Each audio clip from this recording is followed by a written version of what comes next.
ఓం మహాగణపతయే నమః. ఓం గురుభ్యో నమః. ఓం వాసవి కన్యకా పరమేశ్వరీ పాదారవిందలములకు నమస్కారము.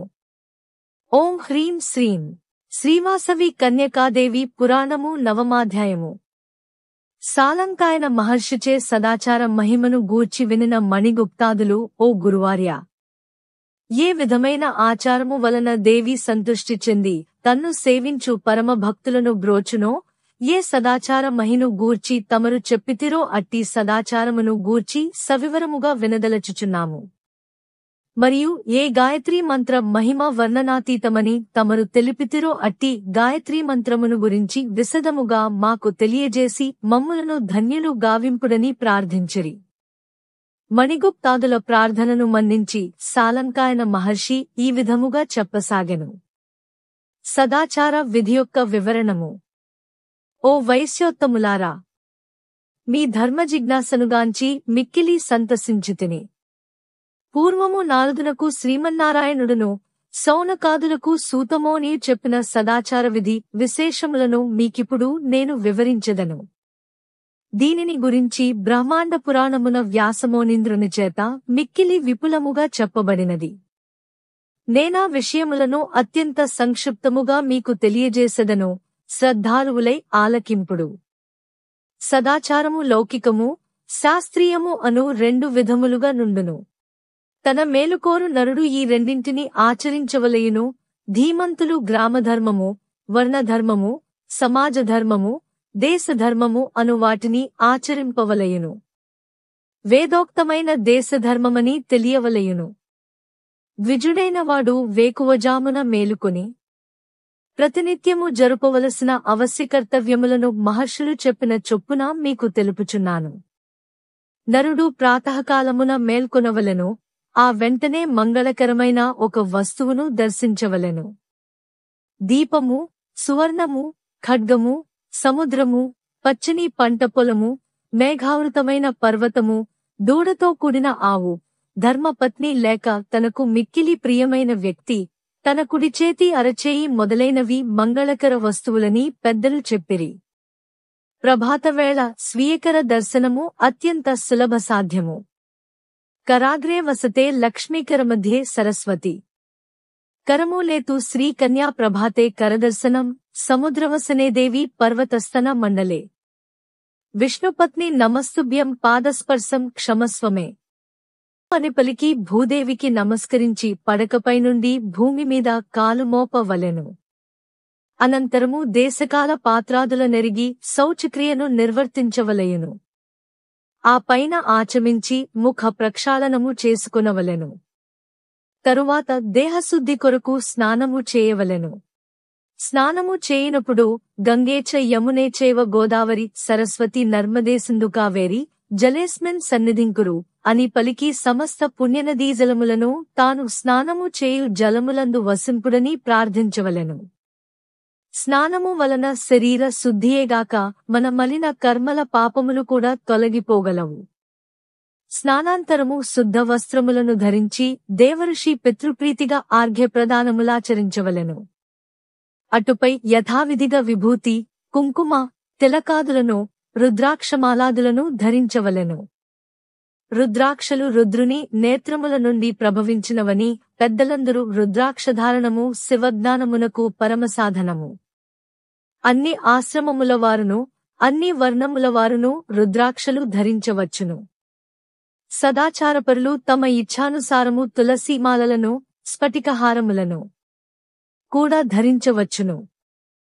తులసీధారణము వలన శాంతగుణము, సాధుత్వము పెరుగగలవు.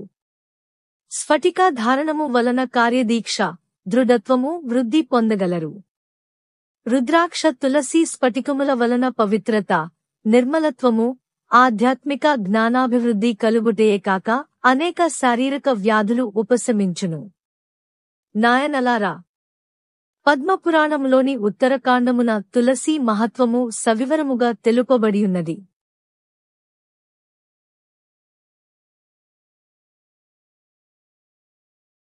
ఇప్పుడు పుణ్యప్రదమైన సంధ్యోపాసనను గురించి వినుడు.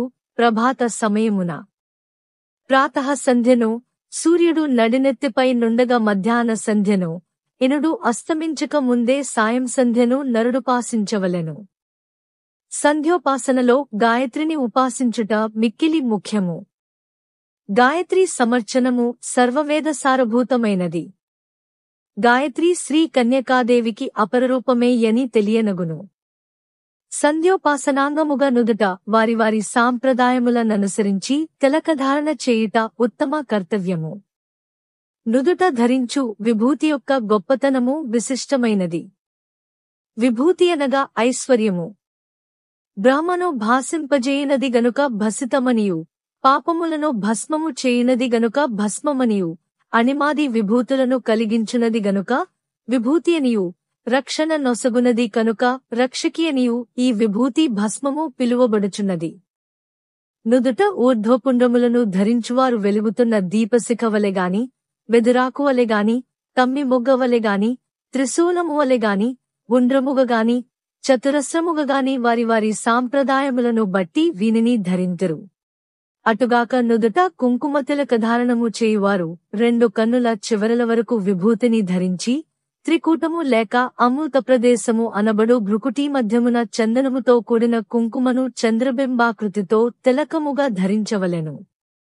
శ్రీదేవి అయిన పరాంబిక ఇట్టి తిలకధారణము చేయువారి యోగక్షేమములను వహించి వారికి కైవల్యమును ప్రసాదించుననియు, లలాటమున కుంకుమను ధరించుట శ్రీ కన్యకాదేవికి ప్రీతికరమనియు పెద్దలు విశదపరచిరి. త్రిపుండ్ర ఊర్ధ్వపుండ్ర కుంకుమ తిలకాదులను వారి వారి సంప్రదాయములననుసరించి సదాచారులు ధరించుచుందరు.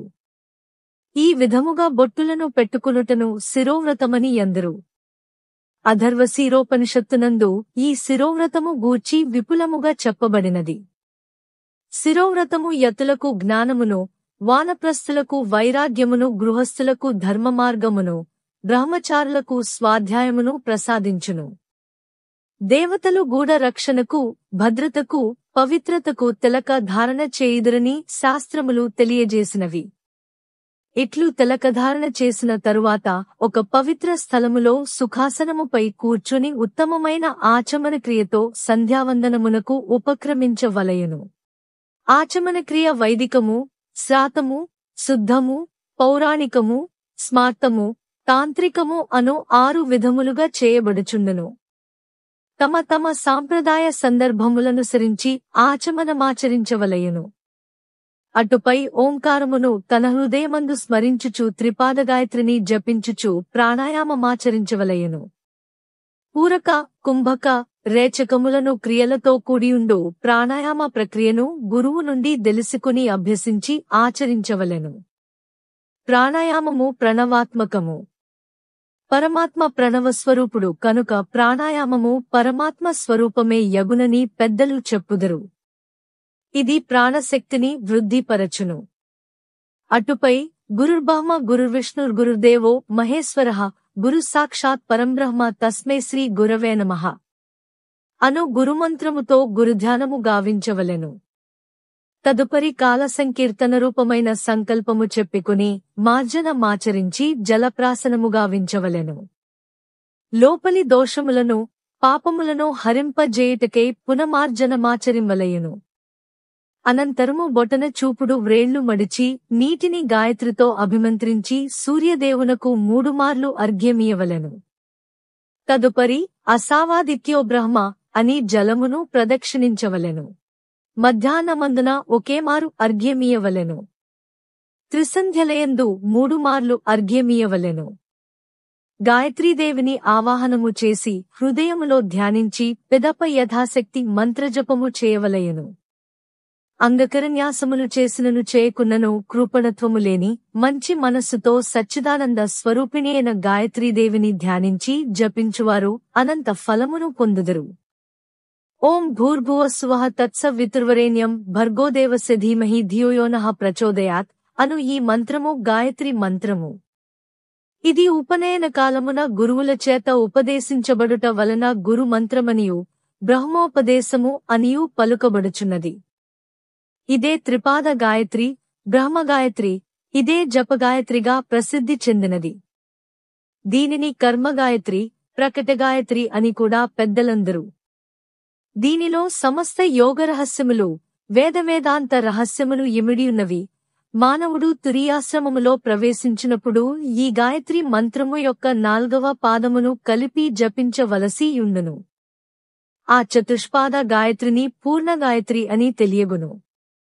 దీనిని సన్యాసులు మాత్రమే జపించుటకు అర్హులు. దీనినే గుప్తగాయత్రి అని అందరు. ఈ గుప్తగాయత్రి వివరణము పంచదశి వరివస్య రహస్యములలో నున్నది. గాయత్రీ మంత్ర జపము ఇహపర సౌఖ్యదాయకము. గాయత్రియే ఆదికన్యయన యోగమాయా స్వరూపిణి. ఈ శక్తియే కలియుగమున సత్యాహింసలతో, శాంతి త్యాగకారుణ్యములతో వినూత్న విధానమున లోకములో ధర్మ ప్రతిష్టాపన చేయుటకే శ్రీ కుసుమశ్రేష్ఠి ఇంట శ్రీవాసవి కన్యకానామముతో అవతరించినది. ఆది శక్యేచ విద్మహే వాసవీ దేవి ధీమహి తన్నో కన్యా ప్రచోదయాత్ అను శ్రీవాసవి గాయత్రిని జపించు వారికి కూడా పైన నుడివిన సమస్త ఫలములు లభించగలవు. సంధ్యావందన మందు గాయత్రీ జపమును ఆచరించిన తదుపరి గాయత్రీ తర్పణమాచరించవలయును. పిదప భూమికి నమస్కారము చేయవలయును. ద్విజులు తమ గోత్ర విషనామములు గల ప్రవర చెప్పి నమస్కరించవలయును. ఈ విధముగా ప్రాతఃకాలమందలి సంధ్యావందనము విధించబడినది. సంధ్యావందనము ముగిసిన పిమ్మట అగ్నికార్యమాచరించవలయును. అటుపిమ్మట సావధాన చిత్తముతో పంచాయతన పూజ సలువవలయును. మధ్యన శ్రీ కన్యాకాపరమేశ్వరిని, ఈశాన్యమున విష్ణువును, ఆగ్నేయమున శివుని, నైరుతిలో గణపతిని, వాయువ్యమున సూర్యుని ఉంచి అర్చింపవలయును. ఓ వత్సలారా! ఉదయకాలమందువలె మధ్యాహ్న, సాయంకాలముల యందుకూడా విద్యుక్తముగా సంధ్యావందనము మాత్రము చేయవలెను. గృహస్థులకు బ్రహ్మయజ్ఞము, దేవయజ్ఞము, పితృయజ్ఞము, మనుష్యయజ్ఞము, అతిథి యజ్ఞము, భూతయజ్ఞము అను పంచయజ్ఞములు విధింపబడియున్నవి. బ్రహ్మనిష్ట, బ్రహ్మోపాసన, బ్రహ్మతత్వ విచారణ, ప్రణవ ధ్యానము, ఉపనిషత్పారాయణ, గీతాపారాయణ మున్నగునవి బ్రహ్మయజ్ఞమనబడును. ప్రాతసాయంకాలములలో అగ్నికార్యము చేసి ఇంద్రియములకు, ఇంద్రియాది దేవతలకు హవిర్భాగము ఒసగుట దేవయజ్ఞమనబడును. ప్రతి గృహమునందు చేయబడు ఈ యజ్ఞముల ధూపము వలన దేహబలము, బుద్ధిబలము పెంపొందును. వాతావరణ కాలుష్యము అంతరించును. అమృతోపమానమైన జలముతో సకాల వర్షములు కురియును. వాయువు పరిశుద్ధమే, జీవులకు ఆరోగ్యము కలుగును. దైవకృప కలుగును. ఇట్లు సమస్త శ్రేయములు ప్రాప్తించును. మనకు దేహజన్మమును ప్రసాదించు తల్లిదండ్రులకు జ్ఞానజన్మమును ప్రసాదించు గురువును మరియు పితృసమానులైన తదితర పెద్దలను సేవించుట, పోషించుట అనునవి పితృయజ్ఞములనబడును. మన ఇండ్లకు వచ్చు లోకోపకార పరాయణులగు పెద్దలు, విద్వాంసులు, స్వాములు, మిత్రులు మొదలగు సజ్జనులకు అతిథ్యమిచ్చి సత్కరించుట అతిథి యజ్ఞమనబడును. సమాజ సౌభాగ్యమునకు ఉపయోగపడు గోవులు, గుడ్రములు, కుక్కలు, గొర్రెలు, మేకలాదిగగల జంతువులను కోళ్లు, కాకులు, పావురములు, చిలుకలు మొదలగు పక్షుల వంటి జీవులను పోషించుట భూతయజ్ఞమనబడును. వాటిని ఆచరించవలెను. ప్రతిదినము గృహస్థులు చేయు పనిపాటల వలన క్రిమికీటకములు చచ్చుచుండును. ఇట్టి చర్యల వలన ప్రాప్తించు పాపములను వారు నశింపజేసి కొనవలెను. కూరలు, దుంపలు, పత్రములు, ఫలములు మొదలైన పదార్థములను అగ్నిలో వేల్చి దేవతలకు సమర్పించిన తరువాతనే భుజించవలయును. అగ్ని కార్యములు చేయనివారు తాము చేయు నిత్య పూజయందు ఆహార పదార్థములను దేవతలకు నైవేద్యముగా సమర్పించి అటుపై మాత్రమే తాము ఆహారమును స్వీకరించవలెను. తల్లి, తండ్రి, గురువు, సోదరులు, దాసులు, ఆశ్రితులు, అతిథి, అభ్యాగతుడు, అగ్ని వీరందరును గృహస్థుడగు యజమాని చేత చక్కగా పూజింపబడదగినవారు, పోషింపబడదగినవారు. పాపరహితులారా! ప్రతివాడును రుణత్రయ విముక్తుడుగావలయును. ప్రతివానికి దేవృణము, ఋషి రుణము, పితృ రుణమని 3 రుణములుండును. మానవుడు బ్రహ్మచర్యము వలన ఋషిరుణము నుండియు, తర్పణము వలన పితృరుణము నుండియు, యజ్ఞము వలన దేవునము నుండి విముక్తుడు కాగలడు.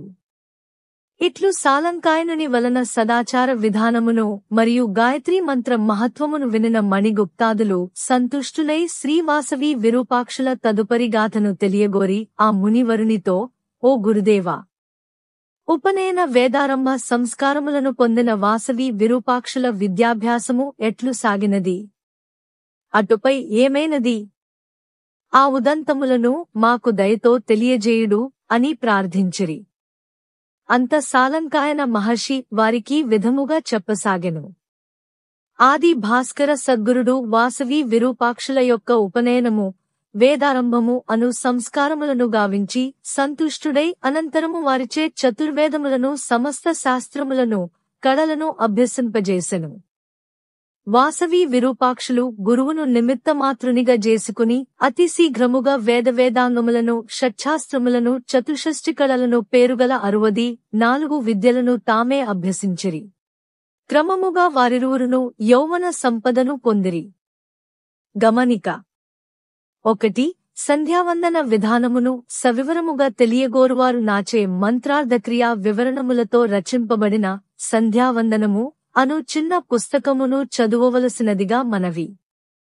2. అత్యంత గుహ్యము అనంత మహిమాన్వితమునైన గాయత్రీ మంత్ర మహత్వమును తెలుసుకున్న గోరువారు నాచే రచింపబడిన గాయత్రీ విజ్ఞానసారము అను చిన్న పుస్తకమును చదువలసినదిగా మనవి. ఇతి 9వ అధ్యాయము సమాప్తం. జై వాసవి.